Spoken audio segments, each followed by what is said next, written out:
The train came in slower than folks expected that afternoon, groaning across the flat Kansas plain like an old man too tired to hurry.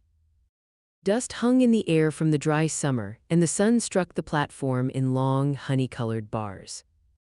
A woman stepped down from the passenger car carrying nothing but a leather satchel, a folded shawl, and a letter she had read so many times the creases had gone soft as cloth. Her name was Ellen Ward. She was 34 years old, and she had crossed half a country to meet a man she had never seen. She had pictured him 100 times on the ride out, tall, quiet, gentle-eyed. His letters had said as much, in a hand that leaned careful to the right, each word placed like a stone in a wall. He had written that he owned a small ranch outside Redemption, Kansas, that he was a widower, that he needed a companion more than a housekeeper, and that he would not lie to her about the loneliness of the plains. She had liked him for that last part especially. A man who told the truth about loneliness, she thought, could probably be trusted with a woman's heart. But when she lifted her eyes from the platform and looked up into the face of the man waiting for her, something inside her chest folded in on itself so sharply that she had to reach for the post beside her to keep steady. He was not the man in the letters. She knew it the way a person knows their own name. His shoulders were too broad, his jaw was too hard. His eyes were the color of river stone in winter, and they were watching her the way a hunter watches a doe that has not yet realized it has been seen. He touched the brim of his hat low and slow and spoke her name in a voice that did not match a single word she had memorized. "Miss Ward," he said.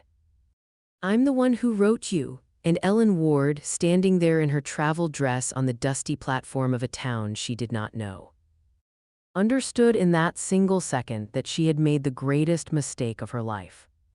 Redemption was not a large town, but it was the kind of place that watched. 2 rows of buildings faced each other across a wide dirt street, a church at one end, a saloon at the other, and everything a body might need in between: the general store, the livery, a small hotel with a crooked balcony, a schoolhouse with peeling white paint, and a sheriff's office where old Sheriff Bailey spent most of his afternoons in a chair on the porch, whittling. The prairie stretched flat on all sides, broken only by the low ridge to the north where the ranchers ran their cattle and by the winding line of cottonwoods along Willow Creek to the south. Ellen had come from Ohio. Her mother had died in the spring, her father years before that, and the small house they had lived in had gone to a cousin who had waited a long time to claim it. She had worked as a seamstress and, when there was no sewing, as a companion to old women who needed reading done aloud. She was not a girl anymore. She had known one engagement in her 20s that ended when the young man took sick and passed before the banns were called, and after that no one had come courting again. The world had gone quiet around her the way it does around women who are considered to have missed their chance. The letter had come in March. It had been posted from Redemption, Kansas in a plain envelope, and it had begun, "Miss Ward, my name is Caleb Rourke. I am a rancher. I am writing because my sister-in-law spoke your name in a letter to me and said you were a woman of honest character." She had answered it the same night. Something in the plainness of the writing had felt like a hand held out in the dark. They had written for 4 months, 12 letters each way. In them, Caleb Rourke had described a small ranch with a red barn, a stand of cottonwoods, a mare named June, and a black and white dog named Scout. He had described his late wife with a kind of quiet reverence, not the way a man boasts about a woman, but the way a man remembers her. He had described his own habits: coffee before sunrise, the Bible on Sundays, a strong preference for silence at supper. He had said in the last letter that if she felt sure of it, he would send her the fare and meet her at the depot in July. She had felt sure. She had felt more than sure. She had felt seen for the first time in a long time. Now, standing on the platform beside a man who was not Caleb Rourke, she understood that she had been seen by the wrong pair of eyes. "I don't know you," she said. Her voice came out steadier than she felt. The man tipped his head slightly. "You know my letters." "Your letters," she repeated. "I wrote them," he said. "Everyone?" She stared at him. He was perhaps 40. There was gray at his temples and a small white scar that cut through the edge of his lower lip. He wore a dark coat despite the heat, and his boots were dusty but well kept. He did not smile, he did not offer his hand. "My name is Silas Rourke," he said. "Caleb was my brother." The word was landed in the space between them like a stone dropped into a well. "He's dead?" she asked, though she already knew. 2 months come Tuesday," Silas said. "A horse threw him down by the creek. He never woke up." The platform seemed to tilt beneath her feet. She thought of the last letter, dated late May, written in that careful right-leaning hand. She thought of the fare tucked inside it. She thought of how she had held that letter to her chest the night it arrived, as though it were a warm hand pressed against her heart. "You wrote to me," she said slowly, "after he died." "I wrote to you before he died too," Silas said. "All of them. He asked me to." He would not explain it there on the platform. He said only, "There's a wagon, it's a long ride out, come or don't." She should have turned around. She should have walked into the little depot office and asked the station master when the next train east would come through. She had enough money for a room at the hotel for 2 nights, no more. After that, she had nothing but the dress on her back and a name that no longer belonged to a living man. But there was something in the way Silas Rourke had said "he asked me to" that stopped her feet from moving. She climbed into the wagon. The road out of Redemption ran north between wheat fields turning gold and pastures where cattle grazed with their tails swishing slow at the flies. The sky was enormous. She had not known a sky could be so big. In Ohio, the trees closed over the roads like a green ceiling. Here there was nothing between a person and heaven but heat and wind. For a long time neither of them spoke. Silas held the reins loose in his brown hands and watched the road ahead as though it might tell him something. Ellen watched his profile out of the corner of her eye and tried to see the letters in him. She could not. The letters had been gentle. This man was carved out of hard weather. Finally she said, "Tell me." He did not look at her. "Caleb couldn't read nor write," he said. "Not more than his name. Our father died when Caleb was 6 and I was 9. There was no schooling after that. I learned my letters from an old preacher who came through one winter. Caleb didn't take to it. He was a working man from the day he could lift a bucket." She thought about that, about a man of 40-some years who could not read the pages of a Bible he loved. About the shame of it in a country where letters were how a person reached across the miles. "So you wrote for him," she said. "He came to me last winter," Silas said. "Said he was tired of being alone. Said he'd seen your name in a letter from Martha, his wife's sister up in Cleveland. Said he wanted to write to you, but he was ashamed to ask a stranger to hold the pen. So he asked me, 'What did he tell you to say?' He told me what was in his head," Silas said. "About the ranch. About the barn, about June, about his wife Mary and how she died of the fever 3 years back, about being tired of eating supper alone. I put it in words. He signed it with the mark he could make." That was all. Ellen turned this over in her mind. "And what he wrote back," she said. "When I answered, 'Who read my letters to him?' For the first time Silas turned his head and looked at her. The Riverstone eyes were not cold, she saw now. They were tired. There is a difference, and a woman who has been alone a long time learns to tell them apart. "I did," he said quietly. At the kitchen table, everyone. She looked away because she did not want him to see the color that had come into her face. He had read the letters in which she had written about her mother's death, in which she had described the small blue teacup her mother used every morning, in which she had confessed once that she was afraid she would grow old with no one to say her name aloud in a house. He had read all of it, every word. "Why did you keep writing after he died?" she asked. Silas was quiet a long time. The wagon wheels creaked. A meadowlark called from a fence post. "Because the fare was already paid," he said at last. "And because I could not think how to write you the truth, and because—" he stopped. "Because what?" "Because he asked me to look after you if anything happened to him," Silas said. 2 weeks before the horse threw him. I don't know what put it in his head. He said, 'Silas, if I ever go under, don't let that woman come all this way and stand alone on that platform.' I gave him my word. Ellen sat very still. The prairie rolled past. Somewhere ahead of them, a red barn was waiting that she had pictured 100 times in her mind, and inside it a mare named June, and outside it a black and white dog named Scout. And none of it belonged to the man who was driving her toward it. "I don't know what to do," she said, and her voice was small. "Neither do I, Miss Ward," Silas said. "Neither do I. Word travels faster than a wagon in a town like Redemption."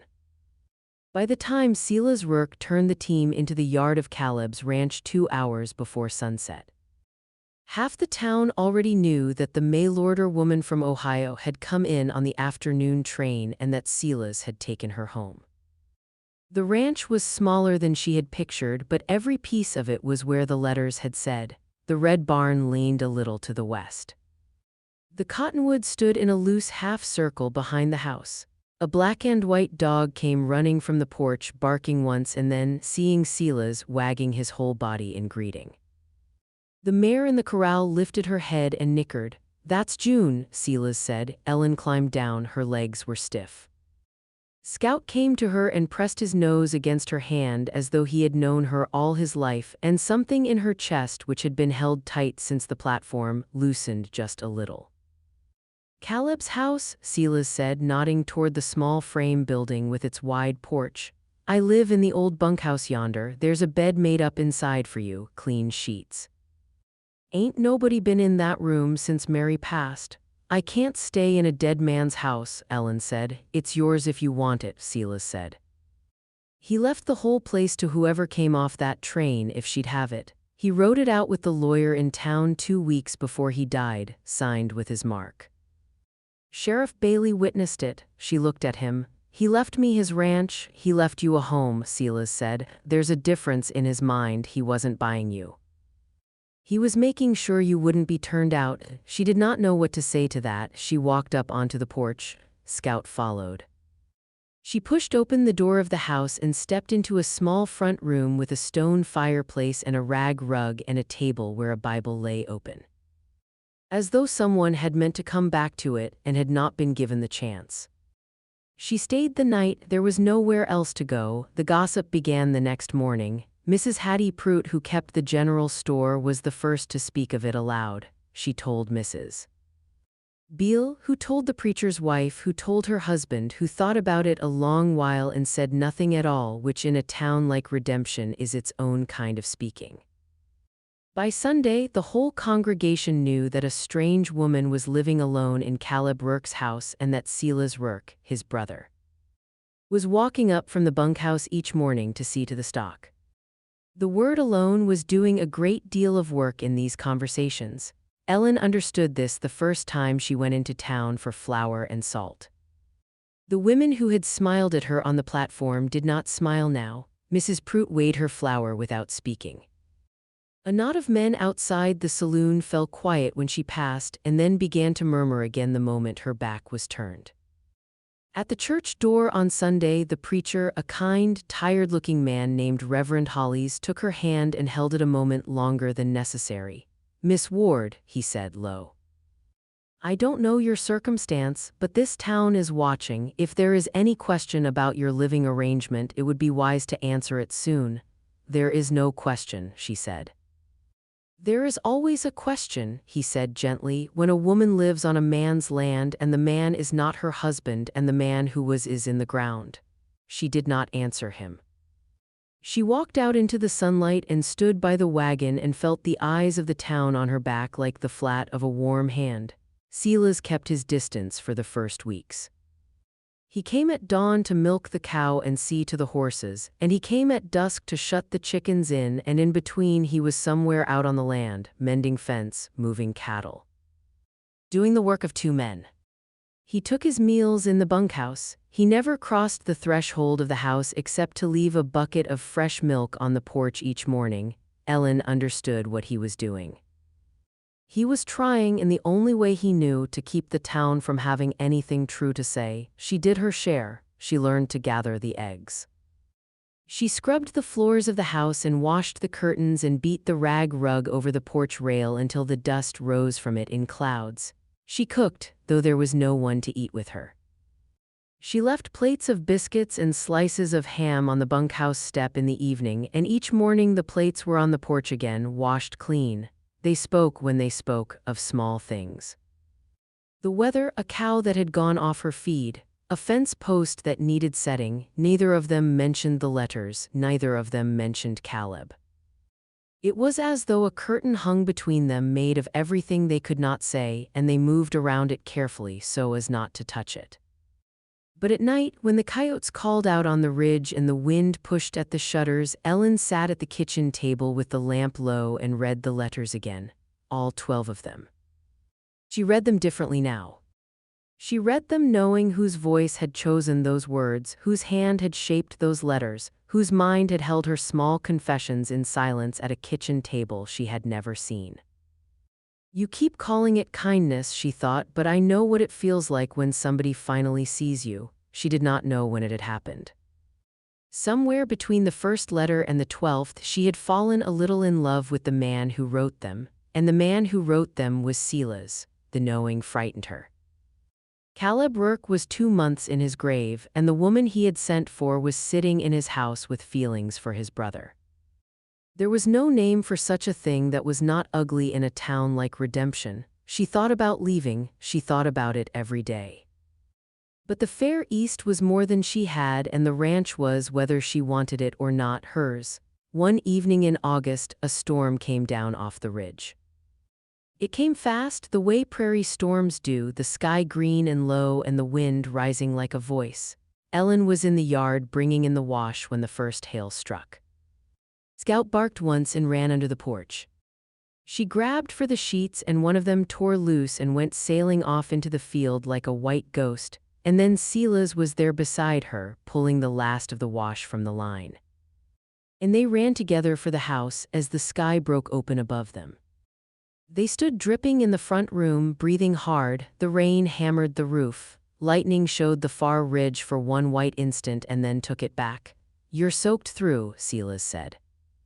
So are you. He turned to go. She said, Silas. He stopped with his hand on the door. Don't go out in that, she said. Sit by the fire until it passes. That's all. He did not turn around at once. When he did, his face was set the way a man sets his face when he is trying not to feel something. Miss Ward, he said. Ellen, she said. He was quiet a long moment, then he said her name once low as though he were testing whether he had the right to it. Ellen, he came to the fire. He sat on the far side of it, on the low bench Caleb had built. She sat in the rocker with a shawl around her shoulders. Scout crept in from the porch and lay between them with his chin on his paws. Neither of them said what was in the room with them. But when the storm passed, an hour later, and Silas rose to go, he stopped at the door and said, without looking back, I read every one of your letters twice, once to him. Once to myself after he was asleep. I want you to know that. Then he went out into the wet night, and Ellen sat by the dying fire a long time before she moved. The turning came in September, and it did not come the way she had thought it would. A man rode out from town on a Wednesday afternoon. He was a lean, well-dressed man with a silver watch chain and a way of smiling that did not reach his eyes. He introduced himself as Mr. Harlan Vance and said he was Caleb Rourke's creditor. I hold a note, he said, standing on her porch with his hat in his hand, signed by your late intended ma'am. $400 borrowed against this land 2 winters back when the cattle took sick. It comes due the 1st of October. If it is not paid, the land reverts to me. Ellen felt the porch boards go strange under her feet. Caleb never mentioned any note, she said. Caleb never mentioned many things, Mr. Vance said. His smile widened, and this time it reached far enough to be cruel. I take it his brother has not mentioned it either. She said nothing, Mr. Vance touched his hat, said he would return on the 1st of October, and rode away. She found Silas in the barn mending a bridle. She stood in the doorway and told him what the man had said.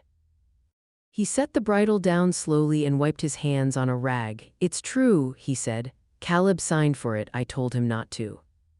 He said the cattle would come around, and they did, but he never got clear of the note. Why didn't you tell me? Because I meant to pay it, Silas said. I've been laying by every dollar since he died. I have most of it. I don't have all of it. How much short? $80. She stared at him. $80. In a country where a man could work a month for $80 was a mountain. Sell June, she said. I can't sell June. Why not? Because Caleb loved that mare, Silas said, and because a ranch without a good horse is a ranch that can't be worked. And because if I sell her, I lose next year to gain this one. There's got to be another way. There was not another way, they both knew it. They stood in the barn with the smell of hay and old leather around them, and the light coming slantwise through the door, and the truth between them that if the note was not paid. The land Caleb had left her and the bunkhouse Silas had lived in since he was a boy of 19 would go to a man with a silver watch chain and a cruel smile. That night Ellen sat at the kitchen table with the 12 letters in front of her and the small leather box that held everything she owned in the world, her mother's wedding ring. A locket with a curl of her father's hair, $22 in silver, a brooch of no great value except that her grandmother had worn it. And folded at the bottom the deed Silas had put into her hand the second day she was there. She looked at the deed a long time, then she looked at the ring. Her mother had married for love in a small church in Ohio in 1841 and had lived 41 years with a good man and had told Ellen once near the end that a ring is only a ring. And love is what a person does when there is nothing left to give. In the morning, Ellen took the ring and the brooch and the locket into town and sold them at the store to Mrs. Prout, who counted out the money without meeting her eyes. She got $63 for the three of them together. She walked to the bank and drew out the $22 she had left. She walked back to the ranch with $85 in her purse and a strange, light, hollow feeling in her chest. As though she had set down something she had been carrying for a long time without knowing she was carrying it. She found Silas at the pump. She held out the money. I will not take that, he said. You will, she said, because it is not a gift. It is my share of a ranch that is half yours by right and half mine by paper, and I will not let the two of them be sold apart. He looked at the money, he looked at her. His mouth worked once and he pressed his lips together hard. What did you sell? He asked. Nothing I needed, she said. He looked away. When he looked back, his eyes were wet, though no tears fell. A man like Silas Rourke does not let tears fall, he only lets them stand in his eyes so a woman will know they are there. Ellen, he said. I know, she said. The note was paid on the 28th of September. Mr. Harlan Vance took the money at the door of the ranch house with a smile that had gone tight at the corners, and he rode away without a word. That should have been the end of it. It was not. The story that Ellen Ward had sold her mother's wedding ring to save Silas Rourke's ranch went through redemption faster than the storm had come down off the ridge. Mrs. Prout told it, though whether she told it in kindness or in mischief no one could quite say. It reached the church by Sunday. It reached the saloon by Monday. By Tuesday it had reached everyone who mattered and a good many who did not. And the town, which had been leaning one way about the strange woman on Caleb Rourke's land, began, slowly, to lean another. Reverend Hollies was the first to come out to the ranch. He came on a Thursday afternoon with his wife beside him in the buggy and a covered dish on her lap. Miss Ward, he said, standing on the porch with his hat in his hands, I owe you an apology and I do not intend to make it a small one. I judged your circumstance before I understood it. I am ashamed of it. Ellen did not know what to say. She invited them in. Mrs. Hollies set the dish on the table and pressed Ellen's hand and said, There is a supper at the church Saturday next. We would be honored if you would come, both of you. Ellen looked at her a long moment. I don't know what we are, she said quietly. No, said Mrs. Hollies just as quietly. But the Lord does, and I think he is patient enough to wait for you to find out. They went to the supper. Silas wore his good coat, the one he had worn to Caleb's burying, and Ellen wore the blue dress she had traveled in, which she had washed and mended and pressed until it looked almost new. They sat at the long table under the lantern light, and the women who had not spoken to Ellen for 2 months passed her the bread and asked after her health. Old Sheriff Bailey came over and shook Silas's hand and said, "Lo, your brother would be proud, son." Silas did not answer, but he nodded once, and Ellen saw his throat work. Walking home under a sky full of stars, with Scout trotting ahead and the wagon creaking behind them and June's hooves striking the road in a steady walk, Ellen said, "Silas, yes, I have to say a thing, and I have been afraid of it a long time." He drew the reins gently and let June walk slow. "Say it," he said. "I fell in love with the man in those letters," she said. "I did not know at first whose voice I was hearing. When I found out, I was ashamed. I thought it was a betrayal of your brother. I thought it was a wrong thing to feel." He was quiet a while. "It ain't wrong," he said at last. "Caleb wanted a woman on that ranch because he was tired of the quiet. He never met you. He never knew you the way the letters knew you. He asked me to hold the pen, and I held it, and I put down what was in his head and what was in mine both, and I did not know which was which after a while. That is the truth of it. Then I wrote to you," he said, "as him, but I wrote to you as me too. And I could not tell you so because I gave my word to a dying man that I would look after you, and a man who looks after a woman does not confuse her with his own wanting," she said, very softly. "I was only trying to help, I know," he said. "That is what frightened me." They rode the rest of the way in a silence that was not empty. Scout ran ahead of them into the yard, and June knew her stall and turned toward it, and the light from the lamp Ellen had left burning in the window fell across the porch like a hand held out. They were married in the little white church at the end of October, when the cottonwoods had turned gold and the mornings were cold enough to see a breath. Reverend Hollies read the words. Mrs. Hollies played the small pump organ. Sheriff Bailey stood up as witness on Silas's side, and Mrs.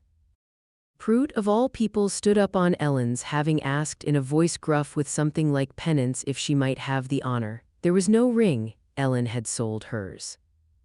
Silas had gone into town the week before and spoken quietly to the blacksmith.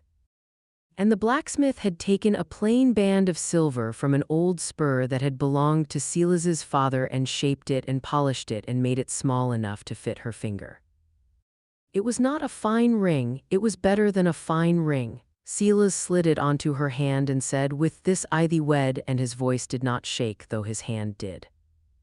Afterward they walked out into the churchyard, and the town stood around them, and Mrs.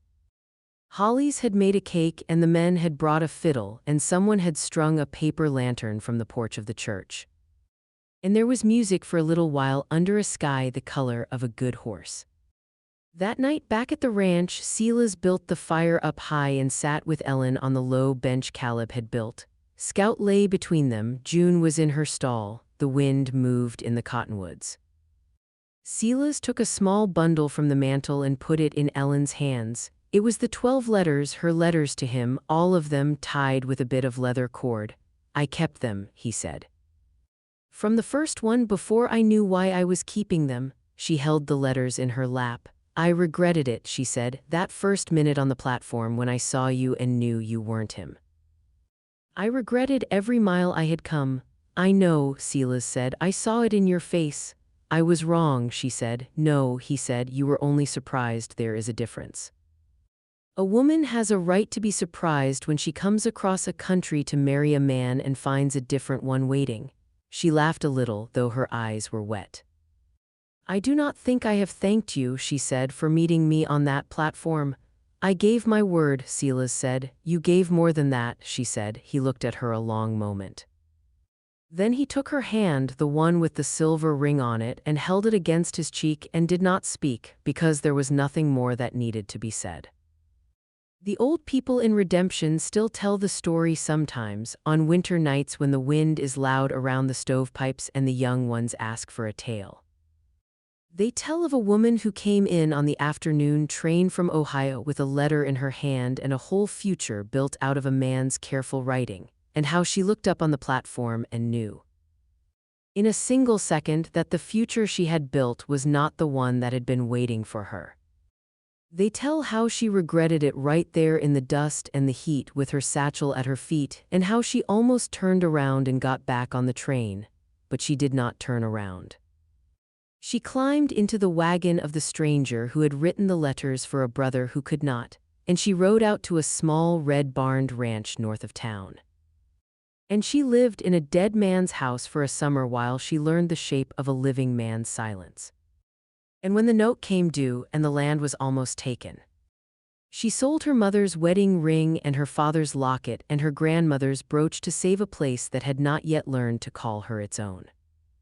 The old people say that is where the story really begins, not on the platform, not in the letters, but in the small choice a woman makes when she decides that the man in front of her is worth more than the man she had imagined. And in the small choice a man makes when he decides that a promise to the dead does not have to keep him from loving the living. There is a lesson in it if a body cares to look. It is that first impressions are often only the first page of a longer letter. That the face we meet on the platform is rarely the face we will love by the fire. That regret when it comes early is not always a warning. Sometimes it is only the sound of a heart being asked to open wider than it has ever opened before, and complaining. The way any old door complains when it is asked to swing on a hinge that has gone stiff with disuse. Ellen Rourke lived on that ranch north of Redemption for 41 years. She raised 3 children in the house Caleb built. She planted a rose by the porch that grew tall enough to reach the eaves. She learned to ride the mare called June, and when June grew old, she was the one who sat by the stall the night the mare went down. She buried Silas on a hillside where the cottonwoods turn gold in October, and she visited him there most Sundays until her own knees would not carry her up the slope anymore. And after that she sat on the porch and looked toward the hill and spoke to him just the same. The letters, all 12 of them, were tied with the same bit of leather cord until the day she died. Her eldest daughter found them in the drawer of the small bedside table, along with a silver ring shaped from an old spur and a folded piece of paper on which Ellen had written. In a hand that leaned careful to the right, only this: I met him at the train and I regretted it, and I was the most fortunate woman in Kansas by Christmas. That is the story, friends, that is the whole of it. If it warmed you tonight even a little, then the old fire in Redemption is still throwing off its heat, and that is all a story is ever meant to do.